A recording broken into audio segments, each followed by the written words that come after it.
Okay. So, just going to turn the sound off on my mic.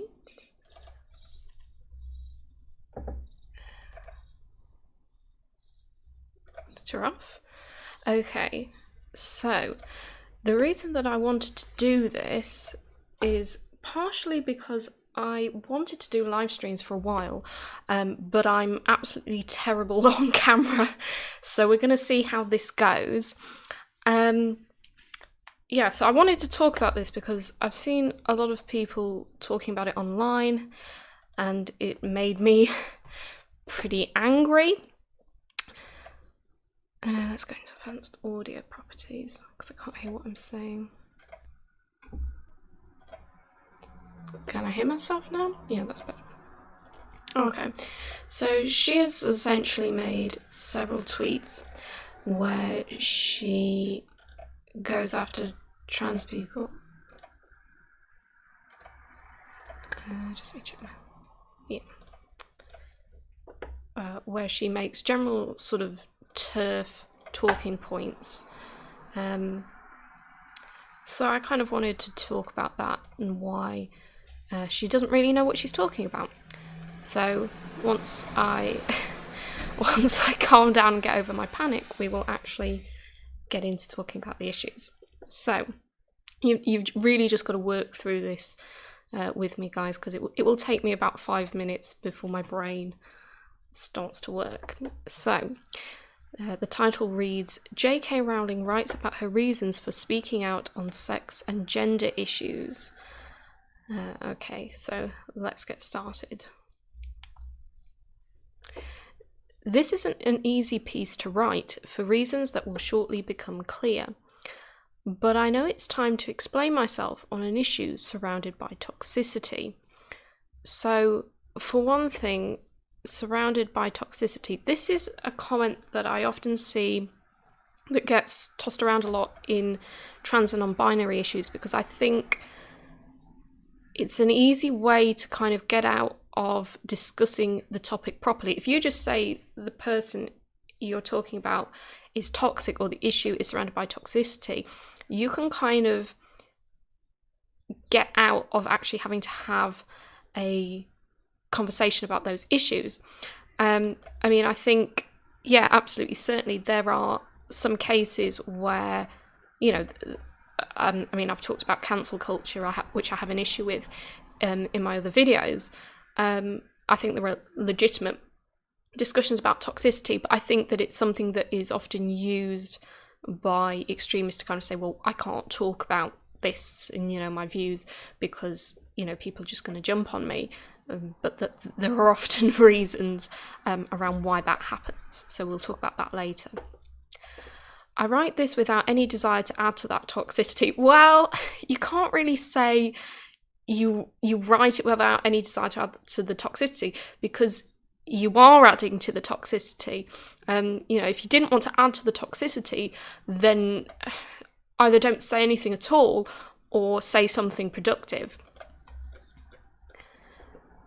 For people who don't know, last December I tweeted my support for Maya Forrestater, a tax specialist who lost her job for what were deemed transphobic tweets. She took her case to an employment tribunal, asking the judge to rule on whether a philosophical belief that sex is determined by biology is protected in law.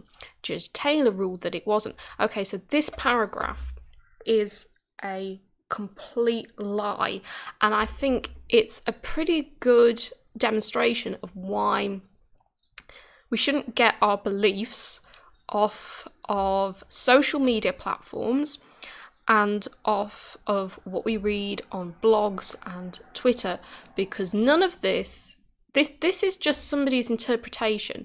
You know, so much of the information that we get online in terms of politics is just, it's literally just what somebody thinks about something. It's not actually based on anything. And if you do the most basic bit of research, what you find is that the way that a person has interpreted something is quite subjective. So if we look here, so if we'll go through it line by line. So for those who don't know, last December I tweeted my support for Maya Forstater, a tax specialist who'd lost her job for what were deemed transphobic tweets. Well, no, that's not what she lost her job for, which we'll go over in an article in a minute. She took her case to an employment tribunal, asking the judge to rule on whether a philosophical belief that sex is determined by biology is protected in law. Well, again, it wasn't ruling on a philosophical belief. As we'll find out through an article in a minute, it was ruling on her behaviour. And, you know, philosophical beliefs are not protected by law, and I think it's ridiculous to expect people to, you know, for that is not a protected characteristic. Judge Taylor is not ruling on that. He's ruling based on, you know, legal precedent. And, you know, as I go over this article, we're going to see that it had nothing to do with anything. So this is J.K. Rowling's Maya Forstater tweets: support hostile work environments, not free speech. A judge found Forstater's transphobia created a hostile, degrading, humiliating, or otherwise offensive environment at her work. Why does Rowling think that is okay? So, hate speech has no place in a free and democratic society. Freedom of speech doesn't mean freedom from the consequences of that speech. And yet constantly, people in a position of relative power or authority seem to be saying that they should have the right to say or write rude, vile, violent, or discriminatory things about their fellow citizens. But even more, they think they should be legally protected from any and all consequences of those actions, even if their speech has negative consequences on the people to whom it is addressed. So, a case in point is Maya Forstater, who on Wednesday lost her employment discrimination complaint before the employment tribunals in London. She claimed that her consulting contract with a non-profit, so this is not something that is not relevant to trans people. This is not a, you know, a burger joint. This is a non-profit organisation that has a reputation to maintain, and not only that, you know, a non-profit is likely to have some clients who may be transgender or gender non-conforming. You know, this is not an unbiased capitalist organisation. This is a not-profit. So she claimed that her consulting contract with a non-profit was not renewed, so she wasn't given the sack. She just wasn't renewed when her contract came to the end, and she was not considered for further employment. Again, she wasn't given the sack, she just wasn't considered for further employment with them because of complaints about her open transphobia, and that the company's failure to keep around her violated her human rights. Specifically, she said in her complaint that her gender-critical views are a philosophical belief. So, hating trans people and believing they should be marginalised and not allowed into spaces that keep them safe is a philosophical belief, akin to a legally protected political or religious belief under UK law. I mean, would we extend this to other belief systems? I mean, if somebody hated black people or gay people, would we say, you know, that they should, you know, hating a certain race or hating a certain sexuality should be legally protected? I mean, I think, and this is another issue I'm going to discuss later, I think there is this normalization of the hatred of trans people, you know, that it's just considered acceptable to believe this in a way it's not acceptable to believe, you know, in racism, which it shouldn't be. But let's continue. And further asked the court to consider whether punishing her for being transphobic was a form of indirect sex discrimination, as such views are more likely to be held by women than men. I mean, as a cis woman, no. This is not, hating transgender people is not sex discrimination, because it isn't cis women who hate trans people. It's just particular cis women.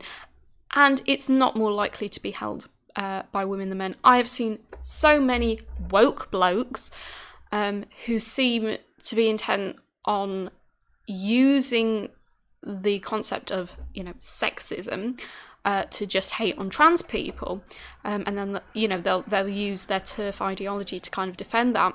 So I think the person I think the most of when I think of TERFs, certainly one of the people, is Gleaner, of course. So absolutely not. It's not held more by women than men. In fact, there've been so many initiatives on Twitter to get cis women all together to collectively condemn this, and it's always had thousands of people supporting it. So that is incorrect. But here's what really happened. Oh my god, it wasn't true. I can't believe it. A TERF lied. Oh no, my world is broken.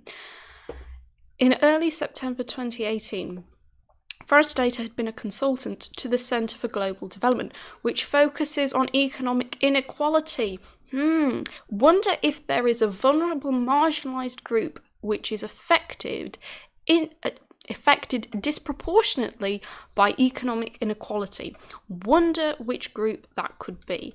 Could it be trans people? Who knows?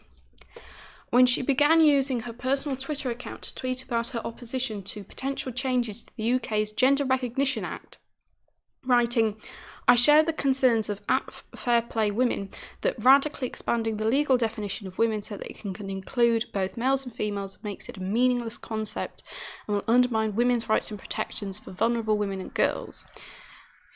No, it won't. She then added, "Some transgender people have cosmetic surgery, but most retain their birth genitals. Everyone's equality and safety should be protected, but women and girls lose out on privacy, safety and fairness if males, not males, are allowed into changing rooms, dormitories, prisons or sports teams." So I'm going to move on quite quickly through this because there's a lot to go through. So I'm not going to linger too long on things. Note that in both cases, Forrest Data explicitly and unmistakably referred to trans women as males. Yeah, not trans women. Gender has no significance here. We've always got to go back to males, even though that is actually, just like with Ben Shapiro misgendering Blair White, that is an incredibly difficult thing to do. You've got to have a purpose. You've got to have a militant reason for wanting to do that. So, the law to which she was referring, the Gender Recognition Act, explicitly recognises trans women as female, not male, and the changes being contemplated were about increasing transgender women's inclusion.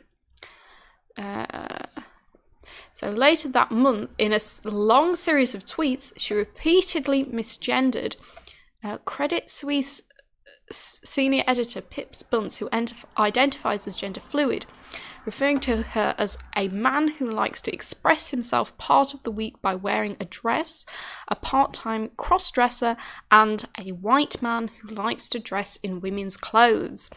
As part of that discussion, she also tweeted that, "I think that male people are not women." In her own words, Pips refers to default to she as a pronoun.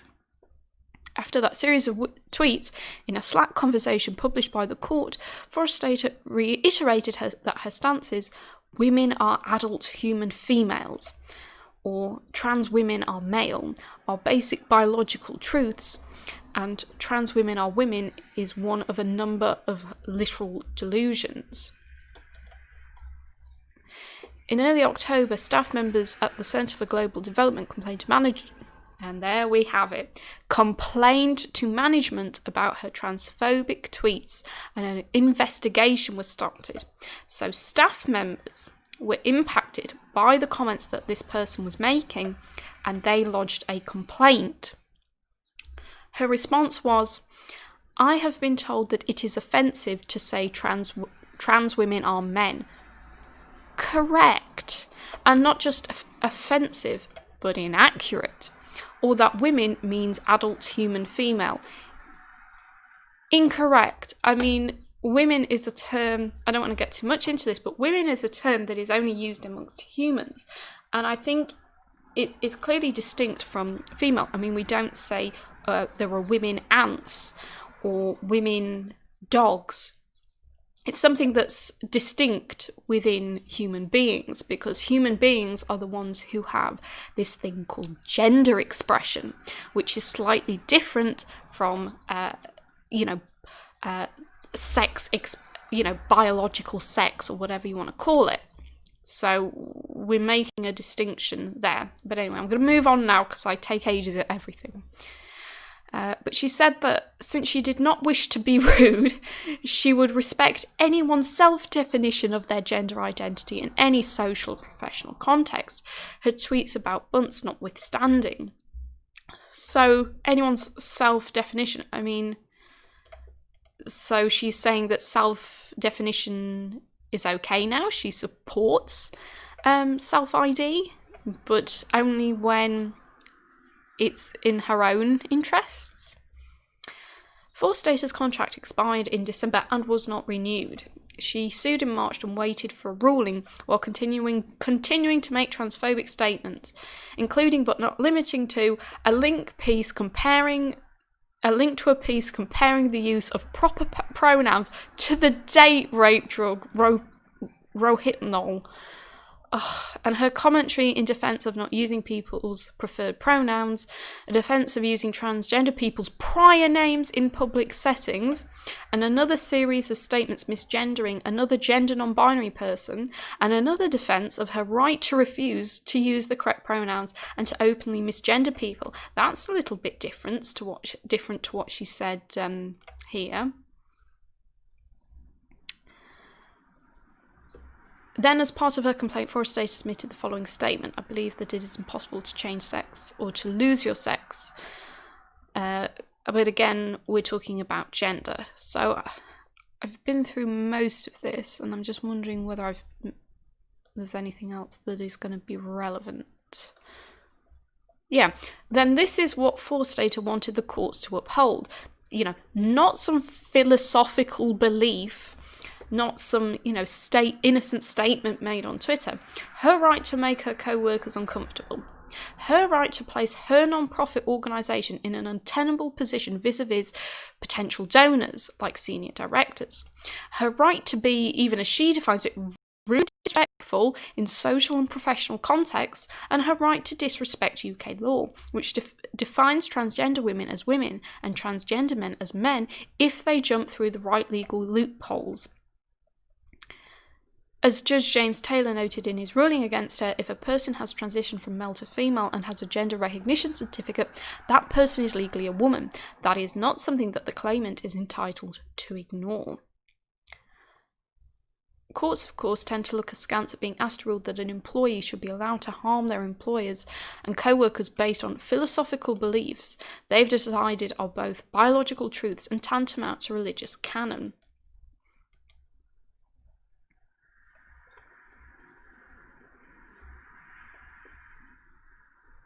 In other words, Forstater's repeated statements that trans women are not women, statements that by her own admission she knew were rude and disrespectful, and that she knew bothered her co-workers, violated the rights of trans women to be free from such harassment, and were a legitimate cause not to renew her contract.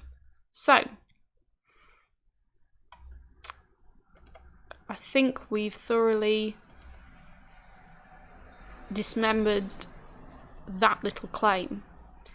So she did not lose her job for transphobic tweets. She lost her job because of the environment she made for her co-workers and because she was making a bad name for her company, and because her views were hateful and could potentially put her, the people that she works with in a position of danger if they happen to be trans people. The judge did not rule on a philosophical belief that sex is determined by biology. He decided based on the law. The law. Anyway. My interest in trans issues predated Maya's case by almost 2 years, during which I followed the debate around the concept of gender identity closely. I've met trans people. She's met trans people.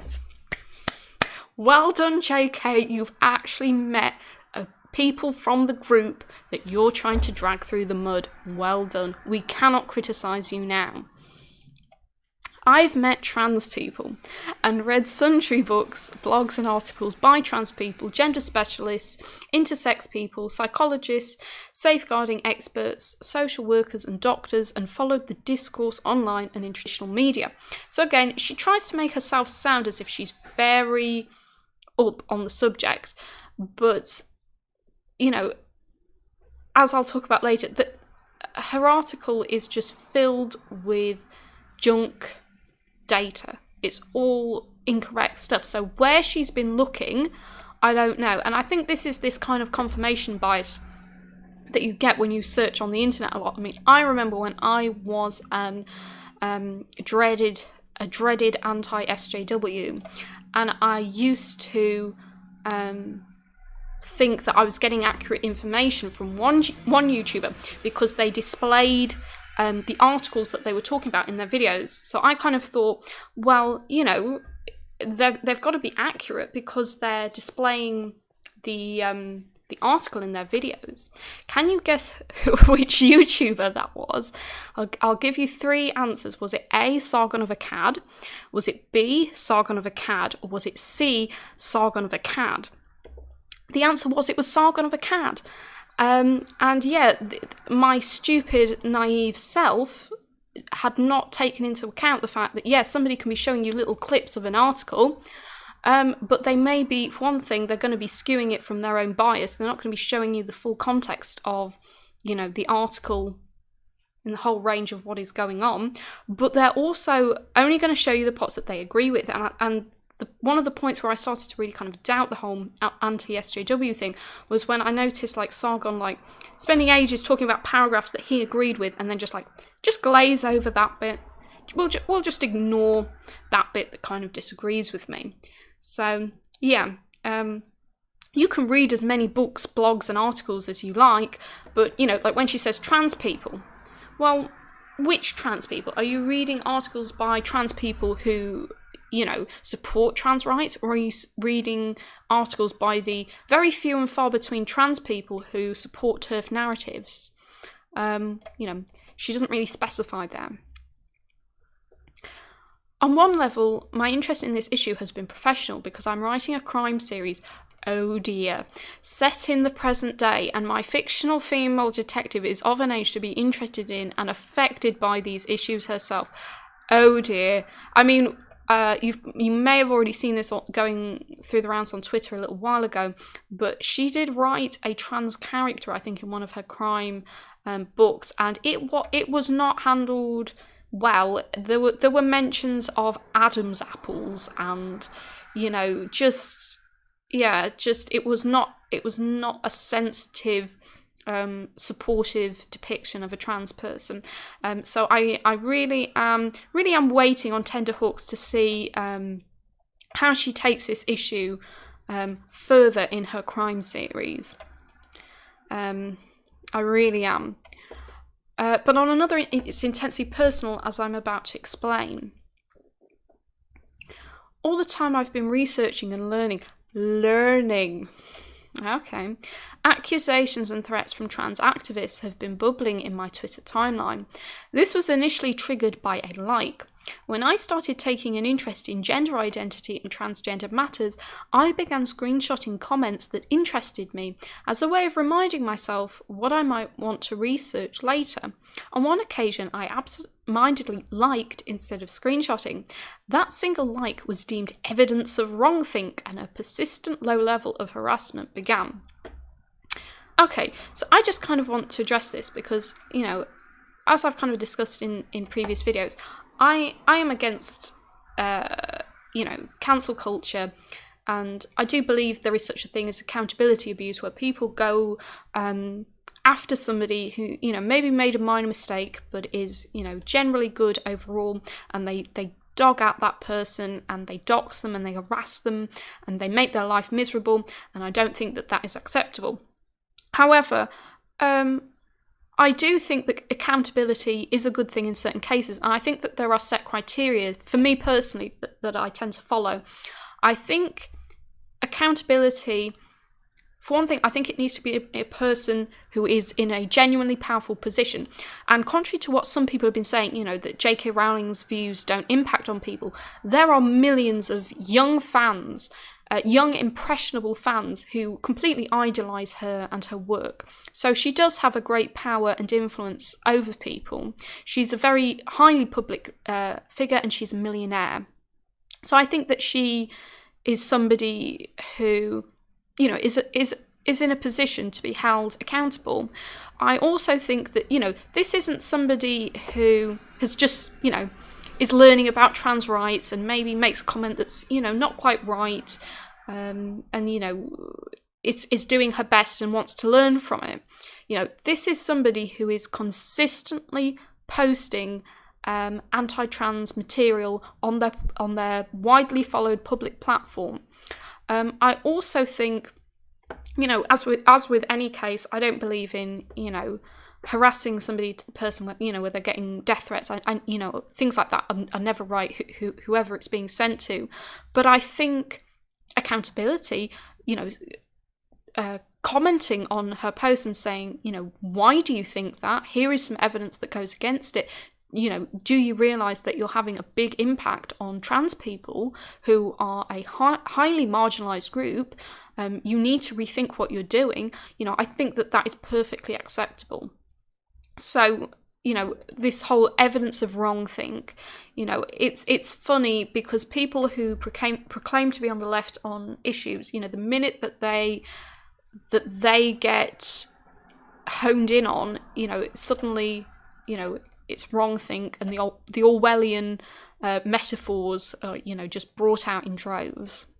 So, months later, I compounded on my accidental like crime by following Magdalene Burns on Twitter. Magdalene was, and this is my personal, this is the pièce de résistance of this article. This is the line where, you know, this is where I start to, you know, this is not naive. This is not somebody who is just taken in by trans ideology. This is somebody who is a TERF. Magdalene was an immensely brave young feminist and lesbian who was dying of an aggressive brain tumour. Do we want to see the kind of thing that Magdalene Burns actually came out with? So where did I find it? This is how organised I am, guys. There we go. Okay. I found the tweet. I found the tweet that I wanted to talk about. This is the one.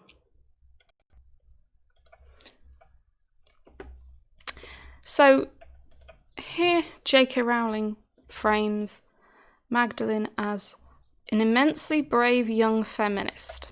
Well, let's see what, in J.K. Rowling's estimation, an immensely brave young feminist looks like. Trigger warning for transphobia and just general disgusting language. You are fucking blackface actors. You aren't women. You're men who get sexual kicks from being treated like women. Fuck you and your dirty fucking perversions. Our oppression isn't a fetish, you pathetic, sick fuck. So let's go over this post. This is comparing trans women to blackface actors. It then goes on to use the autogynephilia theory that trans women are actually men who get some form of sexual gratification from being seen as women or from seeing themselves as women, which has been completely debunked and is just widely not accepted by any form of institution anywhere. You're men who get sexual kicks from being treated like women. So this is not somebody who just says, you know, trans women, you know, I support their rights, but I just don't believe that they are, you know, real women. You know, this isn't even that. This is just actively somebody who hates trans people and thinks that they are perverts. Fuck you and your dirty fucking perversions. I mean, this person is not trying to understand trans people. This person does not care about trans people, and they're just calling back constantly to their oppression. This is the thing. They often have this intense need to claw onto female identity as oppression, and they believe that it's some form, you know, trans women are in some way trying to encroach on that. And, you know, I think that is also actually very sexist to women. It doesn't really do women any favours if you think the only thing that they're valuable for is for their status as some form of oppressed class. But yes, this person views trans existence as a quote-unquote fetish. This is not J.K. Rowling. This is not what I would call an immensely brave young feminist. This is what I would call a bigot. And I think if this was being used to describe gay people, you know, fuck you and your dirty fucking perversions, you get sexual kicks from, you know, from whatever. You know, if this was being centered towards gay people, then I don't think we would have somebody feeling comfortable saying immensely brave young feminist. And I think it just shows how far the normalisation of transphobia is in UK society. I mean, look at the difference in the article here and the US article we just read about Maya Forstater, that was completely aware of the full context of issues for trans people. You know, it's well known that this is a UK problem. I mean, it's a worldwide problem. Transphobia is a worldwide problem, but the UK journalism in particular has a very big issue with this.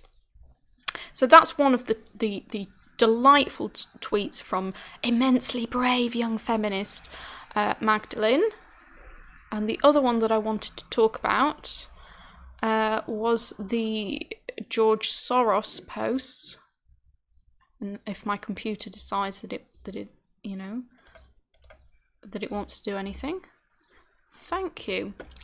Oh my god. Thank you, computer. Come on, computer. This computer is the bane of my entire existence. That's not what I clicked on. Okay. George Soros, the money behind the transgender movement.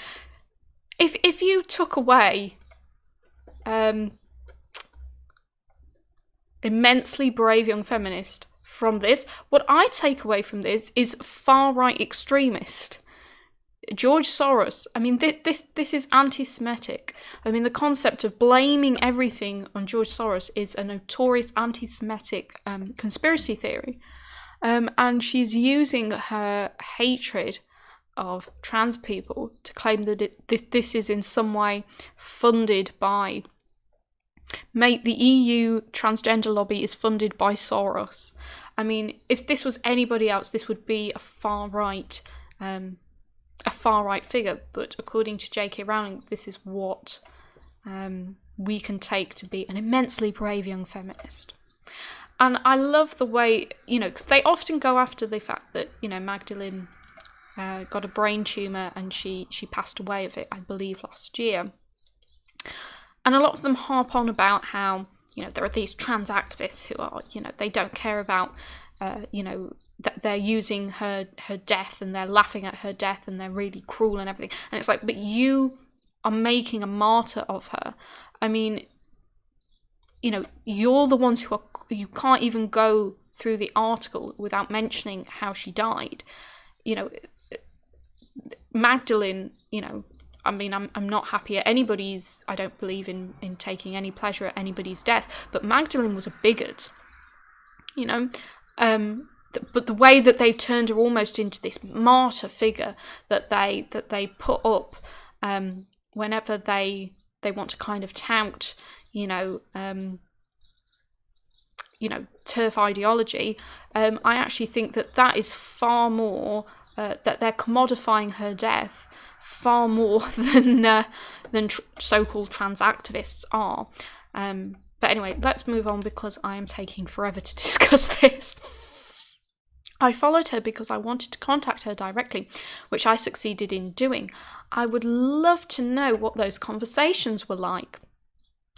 However, as Magdalene was a great believer in the importance of biological sex and didn't believe lesbians should be called bigots for not dating trans women with penises, dots were joined in the heads of Twitter trans activists, and the level of social media abuse increased.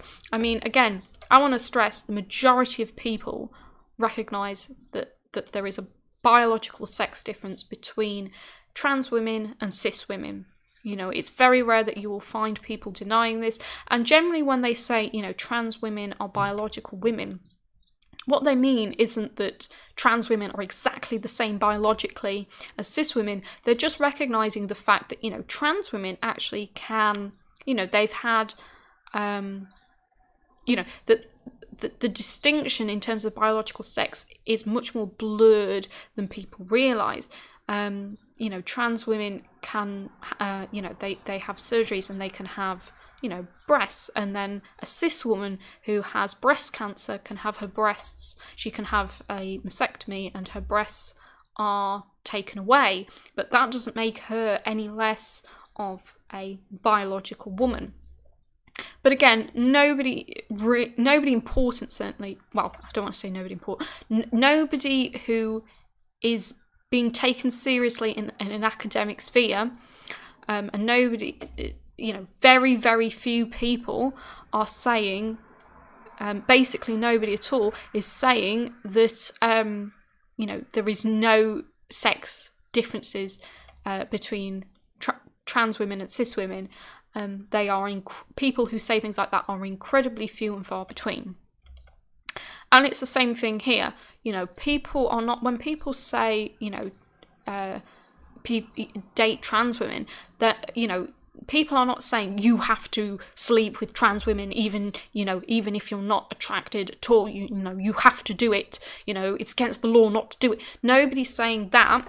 I think when this does get discussed, it tends to be in terms of, you know, if you're attracted to a trans woman and you're attracted to everything about her and you have, you know, no issue there whatsoever, but you find out that she's trans and you're immediately like, ew, I don't want to date a trans person, you know, you may have some things to unpack there.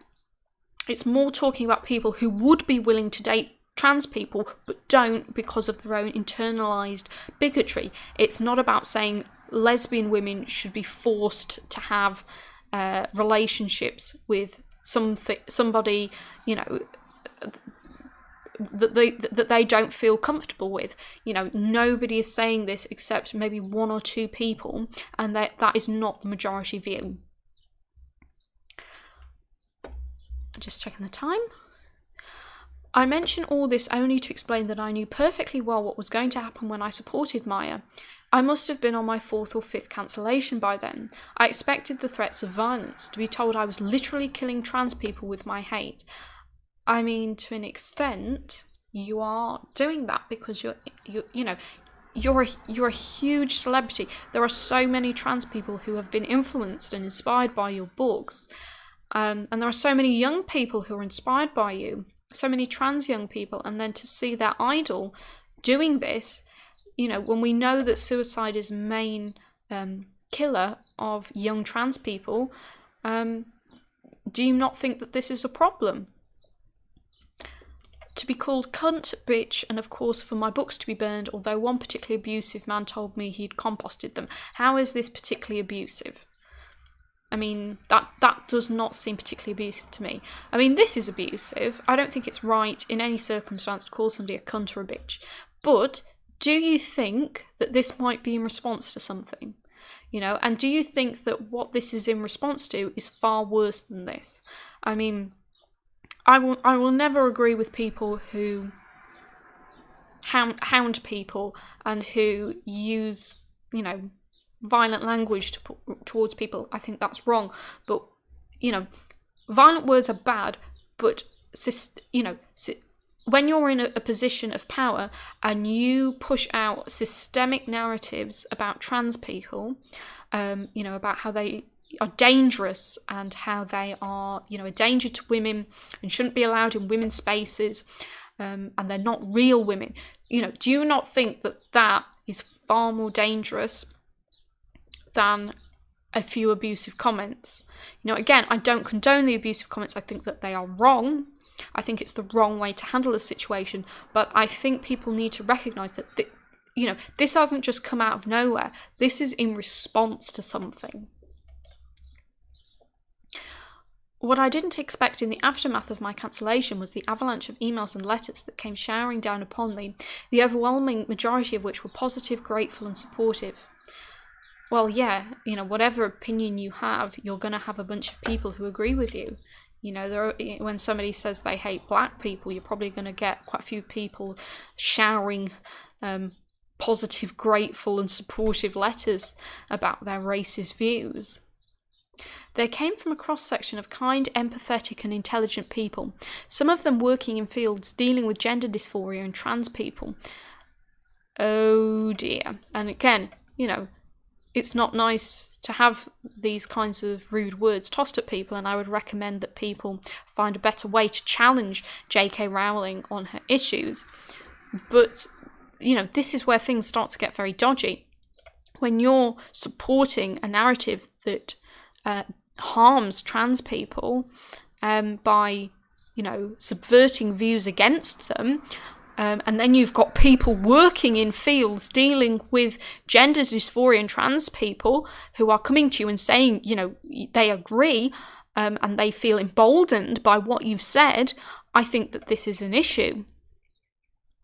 Who are all deeply concerned about a socio-political concept is influencing politics, medical practice and safeguarding. Socio-political concept. I mean, this framing of trans rights as a socio-political concept, not as, you know, trans women are what they say they are, trans women are women, trans men are men, non-binary people are non-binary. There are certain groups of people who do not believe trans people and who try to make out it's some, you know, neoliberal concept that's been made up by the elite. And, you know, do you not realise that this, again, this is a very far-right sounding comment. This will be used in the same way towards gay people, towards issues of systemic racism. People will say, you know, that they're politicising these issues. It's cultural Marxism, one might say. You know, I actually think, if I can find it, let me type in.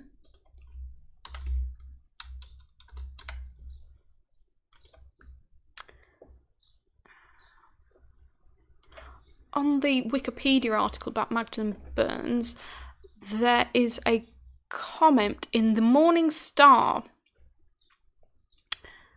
Where is it?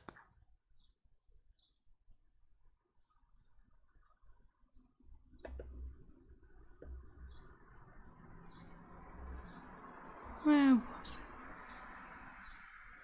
Yeah. Burns was among the signatories of an open letter to the Morning Star newspaper, which is a left-wing British daily newspaper, that lauded it for giving a platform to sex class-based analysis of women's position in the face of convergence of neoliberal individualism and alienation from class consciousness. And I just want to make this clear that yes, it is something that is on the far right, but I also want to say there is a level of class reductionism on the left that wants to classify any minority group other than the working class who seeks to have any kind of equality. They choose to interpret that as being neoliberal individualism, and it's this way to turn certain elements of the working class, certainly the white working class, against other marginalised groups who seek, their equality. in no way, and it's a way to present trans identity as a socio-political concept. It's a neoliberal concept that has been made up. It's an individualist, capitalist concept that has been done to degrade working class women's rights. And it's a very effective and insidious way to imply that trans people aren't really trans people. They're not doing it because they are what they say they are inside. They are doing it because it's some, random, individualist neoliberal concept that's been made up that they've latched onto. And it's interesting that the far left does this and the far right does it also. So we cannot pretend that we are completely innocent from this. And I'm going to be discussing this and its connection to class reductionism in a later video. So, and again, politics, medical practice, safeguarding, you're not really telling us any specific details there. You're just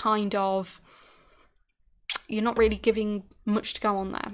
They're worried about the dangers to young people, gay people, and about the erosion of women's and girls' rights. Again, just like right-wingers, you're not giving us any specific details. What dangers to young people? What dangers to gay people? Right-wingers will do this all the time. They are doing this, they are doing that. Well, what exactly are they doing? Above all, they're worried about climate of fear that serves nobody, least of all trans youth. Well, yeah, there is a climate of fear, and it's being fostered by people like you, J.K. Rowling, and people like the UK journalist culture that is promoting hatred against trans people and most definitely against trans youth, and it is primarily the UK. It happens in other countries as well, but look at the difference between US journalism and UK journalism on trans issues, and you can immediately see the difference. I stepped back from Twitter for many months, both before and after tweeting support for Maya, because I knew it was doing nothing good for my mental health. I only returned because I wanted to share a free children's book during the pandemic. Immediately, activists who clearly believe themselves to be good, kind and progressive people swarmed back into my timeline, assuming a right to police my speech, accused me of hatred, called me misogynistic slurs, and above all, as every woman in this debate will know, TERF. I mean, this just makes me laugh because there's something so brilliant, terribly brilliant about a writer going on to share an innocent, free, children's book and comment on children's images, and then in the middle of that exposing themselves as a bigot and a person with harmful ideologies literally in the middle of an innocent tweet towards a child. If you didn't already know, and why should you, TERF is an acronym coined by trans activists. It's always trans activists. It's never just, ordinary trans people on the internet who are upset because you're being bigoted about them. I mean, imagine if, a random black person gets angry at something on the internet and suddenly they're militant black activists. Again, the normalisation of hatred towards trans people, particularly in the UK. It's just absolutely everywhere. Which stands for trans-exclusionary radical feminist. In practice, a huge and diverse cross-section of women are currently being called TERFs, and the vast majority have never been radical feminists. Well, have they? Because let's have a look at something I prepared earlier. This is from RadFem Collective. What is radical feminism? Radical feminist theory analyses the structures of power which oppress the female sex. The female sex. Its central tenet is that women as a biological class are globally oppressed by men as a biological class. We believe that male power is constructed and maintained through institutional and cultural practices that aim to bolster male superiority through the reinforcement of female inferiority. One such manifestation of the patriarchy is gender, which we believe to be a socially constructed hierarchy which functions to repress female autonomy and has no basis in biology. Because a lot of them, they really want to get their idea of challenging gender is to just pretend there is no such thing, but they want to have biological sex. This is a really interesting idea, and it's one I'll talk about more later. Radical feminists also critique all religions and their institutions and other practices that promote violence against women, such as prostitution, pornography. We've found the swerves. They're always swerves. And female genital mutilation. That one's good. That one's good to challenge. You know, again, I'm not saying it's good. I'm saying it's good to question that. That one's good to go after. The subjugation of women is a social process that has no basis in biology or any other pretext and should be challenged and dismantled. Radical feminists see that our oppression as females is closely linked to and bound up in our roles as the bearers of new life and the male hatred of our female reproductive power. Radical feminism increasingly recognise that females from different oppressed groups experience a combination of oppressions: class, race and disability. Where is gender identity and sexual orientation there? Have systemic structural impacts on different women's lives in different toxic combinations. Radical feminists believe in an autonomous women's movement as the path to women's liberation. We believe in the importance of female-only spaces, where theory and action is developed from the lived reality of females who have been socialised into womanhood. Do you see a lot of similarities between what is being said there and what J.K. Rowling is writing about? These people, these diverse cross-section of women, they may not identify as TERFs. They may not identify as radical feminists, but their views are inherently radical feminists. And we see this again a lot on the right. You know, I'm not a neo-Nazi. You know, I'm not, you know, a racist. You know, and they think they're not being a racist because they don't identify as a racist. But their actions, their behaviours, their contributions to the world, their ideas are all inherently racist or all inherently, you know, fascist. So just not identifying as it does not mean it because that you're not it. Because, I mean, look at this. Females who have been socialised into womanhood. So females, therefore, are people who have lived as women all their life and been socialised into womanhood, you know, and experienced female oppression, which is often how TERFs define females as being separate to trans women, because females have experienced you know, womanhood from childhood, and they're the ones who have experienced all forms of oppression. They view women's experiences as only being those tied up with oppression. You know, they're often swerves. You'll later see in the article that J.K. Rowling is against, I think she mentions pornography. So again, they're often against sex workers. They often harp on about female and male, and they're very focused on reproductive power, and again the reproductive differences between trans women and cis women, which again, you know, I will point out that this is often a subject of pain for trans women. You know, trans women are not like, you know, I don't have to go through the menopause, I don't have to go through childbirth, you know, but I'm still going to say I'm a woman. You know, trans women are actively many trans women, you know, trans women are a wide variety of different people with different feelings, but many trans women, you know, they would love to be able to have children. And there is this gatekeeping group of cis women who are almost, you know, basking in, you know, reveling in the happiness that they are the ones who are able to reproduce children. You know, there's this gatekeeping, you know, instead of, you know, saying, you know, hopefully one day trans women can have children too and can give birth too, it's no, it's ours. It belongs to us. You know, they're treating womanhood as like this club, and you know, we want things, and it's often it's similar to the way that fascists kind of work. They're very much, you know, they recognise, you know, they're responding to neoliberalism, but rather than doing that by opening things out to, you know, rights for all people, they're like, no, clinging to my white culture. Leave my white culture alone. And TERFs are very much the same thing. Not let's open out womanhood to all people, because women have been historically oppressed. Let's open womanhood out and support all our sisters. It's no, my womb, my periods, no, don't take it from me. It's so immature. And it's how hateful ideology breeds, for want of a better word. So let's keep going through this. Examples of so-called TERFs range from the mother of a gay child who was afraid their child wanted to transition to escape homophobic bullying.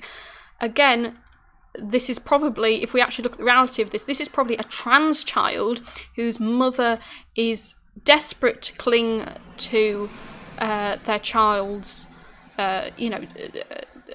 cis normativity, and so is trying to convince themselves that it's all just to escape homophobic bullying, and again, the key word there is afraid.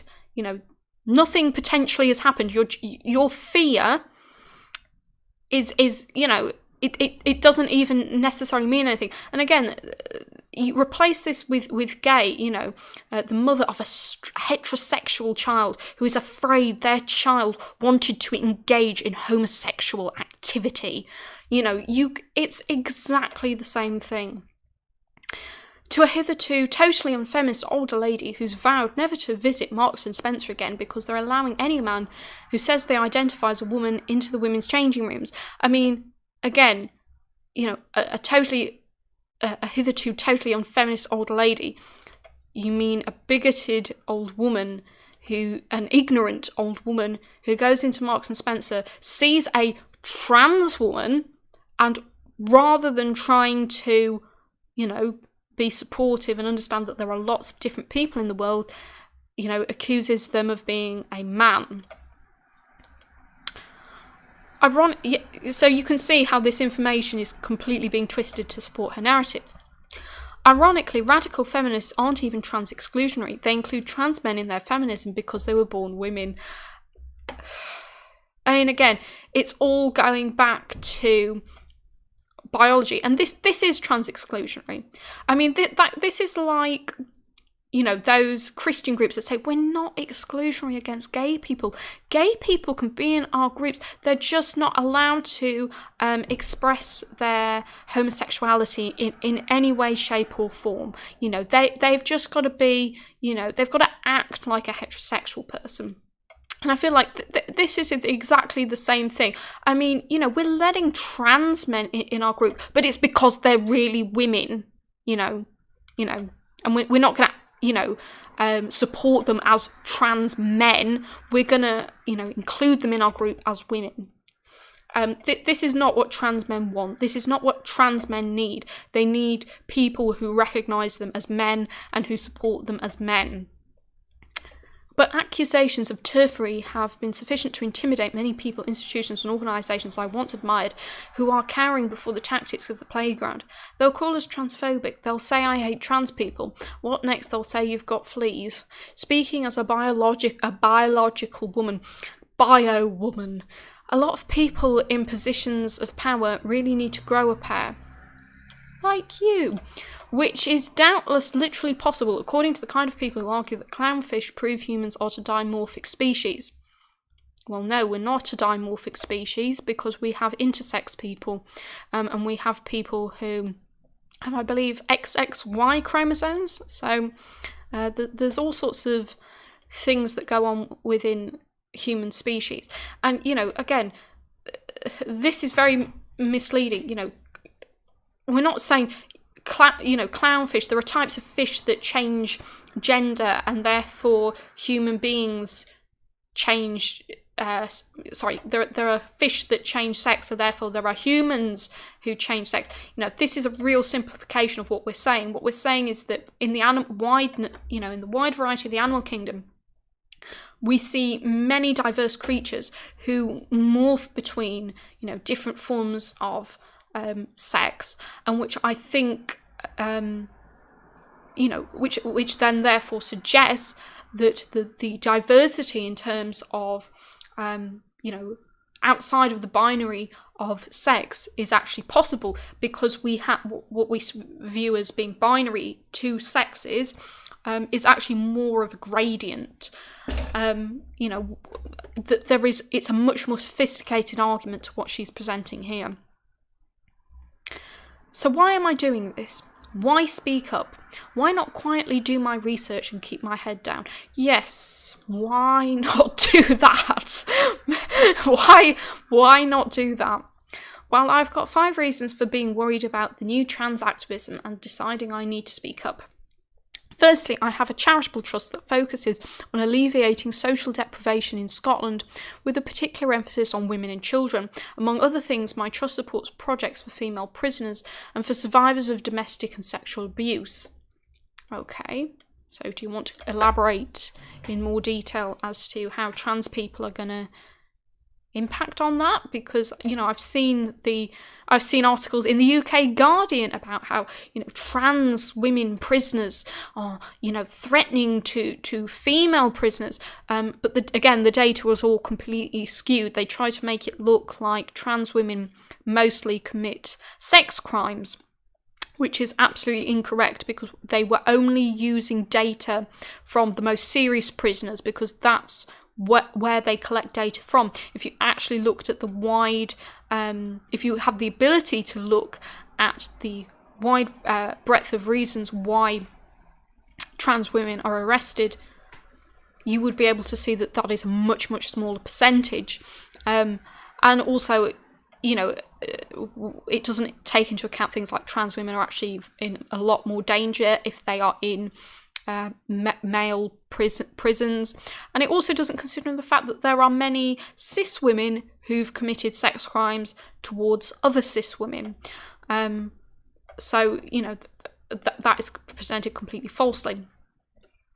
And again, with domestic and sexual abuse, look at how many trans women and trans men suffer via sexual abuse. You know, look at those statistics, and I think it's shocking, and I'll discuss this later. I think it's shocking that, you know, this is not what feminists are focusing on, the fact that trans women and trans men and non-binary people, the levels of sexual abuse and sexual assault that they experience. I believe in America, I read the statistic was 1 in 2, which is higher than cis women. So excluding them from spaces that would keep them safe is revolting. I also fund medical research into MS, a disease that behaves very differently in men and women. Again, nobody's saying you can't, you know, examine differences between the physical effects between men and women. It's been clear to me for a while that the new trans activism is having, or is likely to have, if all its demands are met, a significant impact on the many causes I support, because it's pushing to erode the legal definition of sex and replacing it with gender. Well, no, not really. I mean, it's pushing to have people recognise gender as a more important point to define a person by than their biological sex. But there will, of course, be certain instances where we do need to look at differences in biological sex, and I'm sure that will still be respected in a variety of different professions. The second reason is that I'm an ex-teacher and the founder of a children's charity, which gives me an interest in both education and safeguarding. Like many others, I have deep concerns about the effect the trans rights movement is having on both. Would you like to elaborate more there? Because I expect the sort of things you're going to babble on about is, you know, people trying to coerce trans young people into being trans. Or, you know, what if a man says that he's a woman and he goes into a young children's school and, you know, he goes after young girls? And, you know, again, replace that with gay people. What if a gay person goes into a school and, you know, to go after young boys? You know, I mean, it's the exact same thing that was used. You know, gay men were often presented as if they were synonymous with paedophiles. You know, I can find you so many text books, and, you know, this is something I wanted to discuss in another video, where gay men are just treated as if, you know, they just want to abuse young boys. That's what it is. And this is what trans women are being presented as. You know, they just want to abuse young girls by going into you know, they're men who want to go into girls' spaces. And, you know, I feel sorry almost for people who believe this, because I'm sure some of them perhaps have experienced sexual abuse and it comes from a place of fear. But just like fear towards gay men and fear towards black men comes from a place of bigotry, sometimes fear is not enough of an excuse. It doesn't justify mistreating a marginalised group. For example, you know, the big example I think of is what's her name, Amy Cooper, I think her name was, who you know, rang you know, the police in America saying, you know, oh, there's this black African American male is attacking me, and you know, and is trying to assault me, and it's like, you know, you knew the context of what that meant. You know, I mean, to be honest, I don't think she was afraid. I think she was angry at him, and so she decided to use that against him. But you know what I mean? Like, just if you're a white woman who has paranoia about black men, that is not a legitimate fear. That is not a legitimate concern. That is based on your bigotry and your view of black men being somehow nebulously more dangerous. So fear, especially when it comes from white cis women, it does not always come from a place of legitimacy. Like many others, I have deep concerns about the effects the trans movement is having on both. Why don't you elaborate?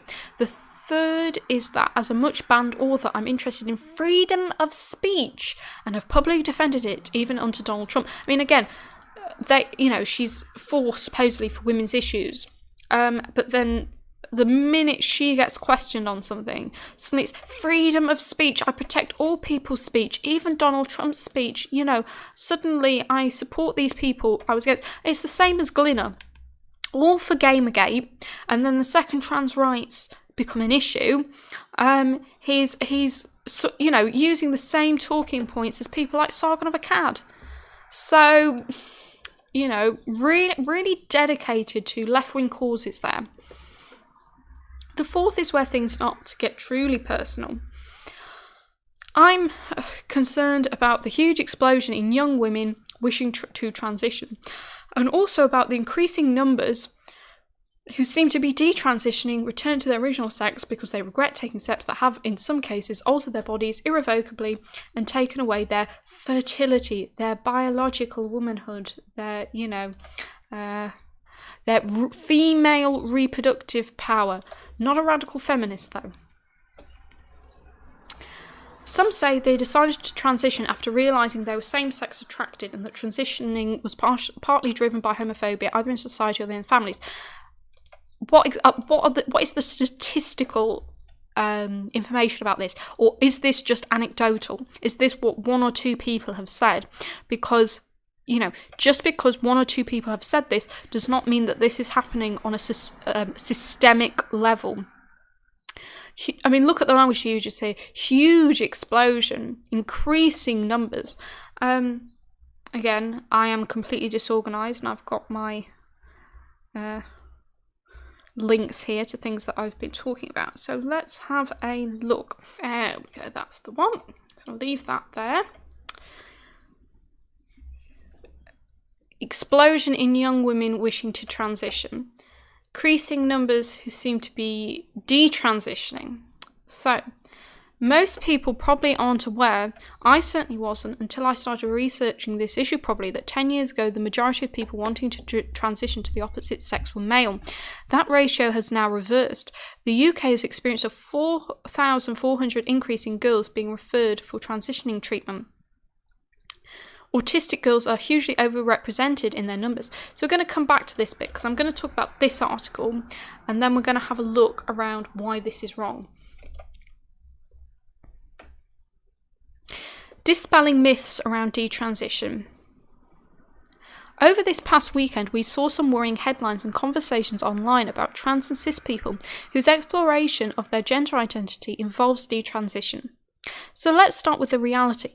Most people who transition do so without any regrets. Detransitioning is very rare, but it does happen. Research analysis showed that of 3,398 trans patients who had appointments at an NHS gender identity service between 2016 and 2017, less than 1% said in those appointments, less than 1% said those appointments that they had experienced transition-related regret or had detransitioned. However, just because people have detransitioned, it doesn't make the experiences and existence of trans people any less real, valid or real. So for one thing, that is an incredibly low number, less than 1%. And look, an actual statistic has been cited. Notice there's none of that here. Very strange.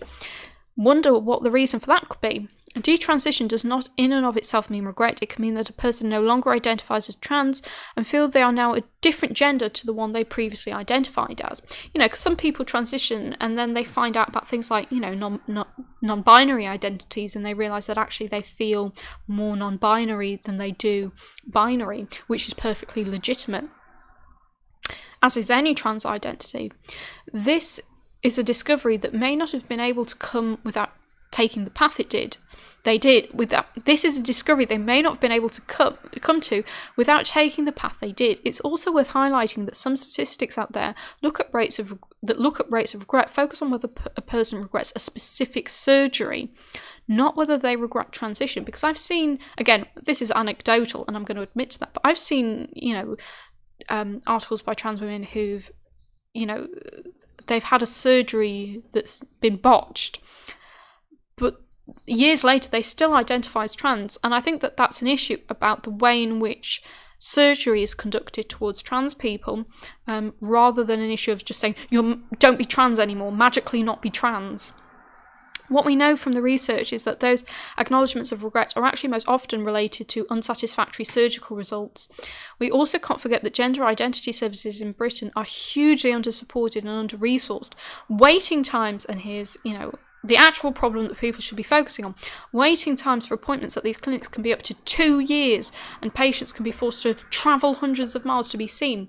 The lack of funding to ensure trans young people and those who may be questioning their gender are given the high quality care and support they have a right to respect is a serious problem that needs to be addressed. We need to understand and respect that the reasons why someone detransitions are often complex and nuanced, contrary to what some in the media and online may say. The most common reason for detransition is the person couldn't cope with the family and community support they lost and the experiences of transphobia, again, which you are contributing to. You know, this is what we should be looking at, rather than making this about cis women, where others may detransition because they are unable to find a job or housing. We know from our research that 1 in 7 trans people weren't open about who they are to anyone in their family, while 1 in 4 were discriminated against when looking for a house or flat. Just look at the story of Kate Hutchinson, a trans woman who detransitioned for a period of time due to transphobia. As Kate writes, the only time I saw visible trans people were when they were the focus of nasty jokes in the media or sensationalist headlines. I would get the same abuse in the street, and I saw no empathy or understanding in society as a whole for trans folks. And this is what J.K. Rowling contributes to. Unfortunately, there are no statistics out there that show many people choose to retransition once they have more support structures in place. So anyone who's concerned about detransition should be equally concerned with challenging the transphobia that is rife across our society. And we can't treat detransition as the end of a person's journey in exploring their gender identity, as many will choose to retransition at a later point when they are safe and supported. Every person, trans or not, should have the space and time to explore who they are and have the support to do so. Where this happens, it allows people to be happy, healthy, and feel included. The policing of people who don't conform to gender norms and stereotypes doesn't just affect trans people. The demonisation of tomboys, butch lesbians, and feminine gay men is deeply harmful and shows the extent that misunderstanding these conversations around gender identity can affect us all. Brilliant. I mean, look at that. You know, I think what a lot of LGBT TERFs often seem to be fixated on is the idea that they are being erased from LGBT spaces. But look at this. You know, whereas TERFs seek to exclude trans people from LGBTQ spaces, Stonewall are actively including everybody within this discourse. They are including every aspect of the LGBTQ community and not excluding any group. We are working towards building a world where everyone feels comfortable and able to grow, change, and be who they are without fear of discrimination or abuse. At such a vital time for equality, we need to challenge myths and misconceptions about detransitioning so we can change the way people think and feel about trans people. Everyone who believes in equality needs to come together and be fierce, vocal allies for trans equality. Our work will not stop until every LGBTQ person is accepted, no exceptions. I mean, this is why it makes me angry when people are kind of, you know, like, you post a vague comment in support of Stonewall and they're like, Stonewall are excluding everyone, and then, I mean, no exceptions. You know, TERF's idea of equality is to exclude people. And this is support for LGBTQ people with no exceptions. So, again, I'm completely unprepared. So, oh yes, and this was another one I wanted to talk about. So I think I'm actually going to do this in 2 parts because there is so much for me to go over here. I'm about halfway through. Yeah, and I'm starting to need something to eat. So I'm going to finish this part here. And then in the next part, I'm going to start from here and we're going to discuss some of the other issues